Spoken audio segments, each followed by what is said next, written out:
Le token OM de Mantra a connu une chute vertigineuse de 90%, passant de 6,30 $ à moins de 50 cents en quelques heures, ce qui a entraîné une perte de 6 milliards de dollars de sa capitalisation boursière. Selon John Mullin, cofondateur de Mantra, ce crash aurait été provoqué par des fermetures de positions forcées, sur des échanges centralisés, en particulier un échange non nommé, mais qui n'est pas Binance. Mullin souligne que la baisse s'est produite lors d'une période de faible liquidité, suggérant une négligence voire une manipulation de marché. Malgré des accusations de rug pull et des théories concernant des prêts massifs, l'équipe de Mantra a nié tout lien à ces allégations, affirmant que leur token restait bloqué et soumis à des périodes de vesting. Après la chute, le prix de l'EM a brièvement remonté au-dessus de 1 $, mais est retombé autour de 79 cents, marquant une perte de 91% par rapport à son plus haut historique de près de 9 $, atteint le 23 février. La famille Trump est désormais très impliquée dans le secteur de la crypto-monnaie avec des investissements qui approchent les 1 milliard de dollars. Cette somme est notamment liée à la création du jeton Trump, un meme-coin lancé sur la blockchain de Solana la veille de l'investiture de Donald Trump. Ce jeton a connu une croissance explosive. Depuis la vente initiale de 200 millions de jetons, la valeur totale des actifs a rapidement dépassé les 27 milliards de dollars.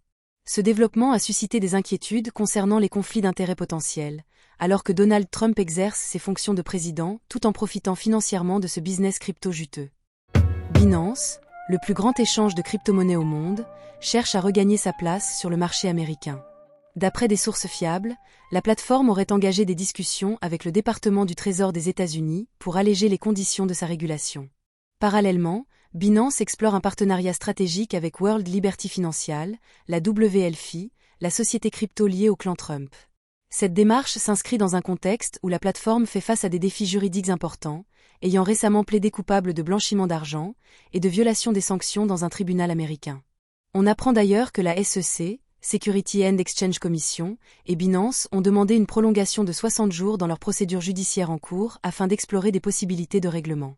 En tentant de s'associer à des figures influentes comme Trump, Binance espère naviguer dans un environnement réglementaire de plus en plus complexe. On peut même ajouter que l'implication directe de Donald Trump et de sa famille dans la crypto, via WLFI, pose de sérieux doutes sur la probité de la justice en matière de crypto-monnaie.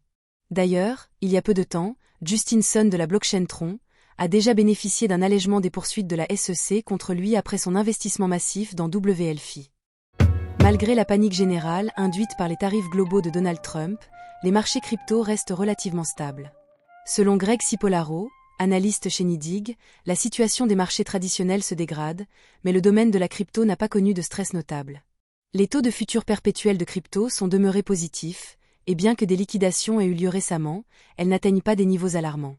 Par ailleurs, la valeur du Tether, le USDT, le plus important stablecoin, est restée sereine, sans aucun signe de dépeg.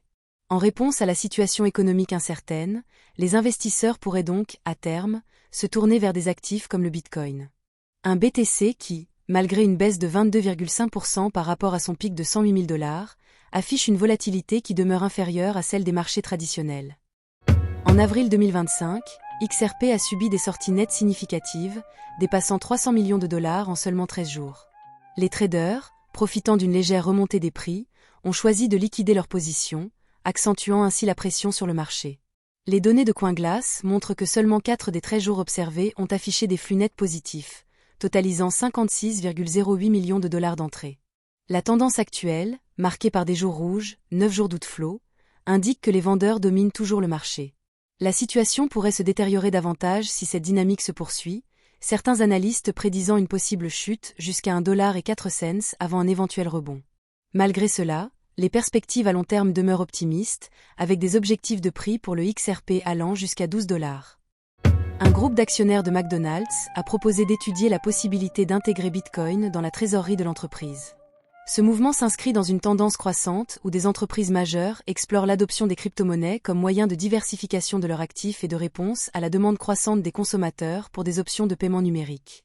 Bien que McDonald's soit déjà un des géants de la restauration rapide, l'introduction du Bitcoin pourrait symboliser une avancée significative vers l'acceptation des crypto-monnaies dans le secteur de la vente au détail. Les actionnaires soulignent que cela pourrait non seulement attirer une clientèle plus jeune et technophile, mais aussi renforcer le positionnement de l'entreprise en matière d'innovation financière.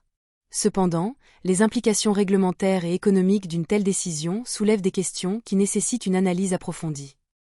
Des chercheurs en cybersécurité ont récemment découvert une campagne de malware visant les détenteurs de crypto-monnaies comme Ethereum, XRP et Solana. Ce malware s'attaque spécifiquement aux propriétaires de portefeuilles Atomic et Exodus, en utilisant des paquets de logiciels compromis que les développeurs intègrent sans en connaître la malveillance. Une fois exécuté, le malware est capable de rediriger des transactions vers des adresses contrôlées par des voleurs, sans que l'utilisateur ne s'en aperçoive.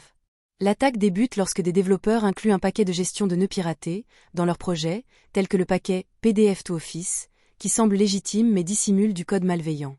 Ce dernier détecte les portefeuilles de crypto-monnaies installés sur l'ordinateur, puis injecte un code pour intercepter les transactions.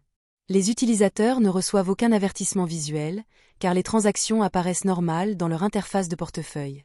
Ainsi, lorsque des fonds sont envoyés, l'adresse du destinataire est remplacée par celle de l'attaquant, sans que l'utilisateur ne s'en rende compte jusqu'à ce qu'il consulte l'historique de la blockchain.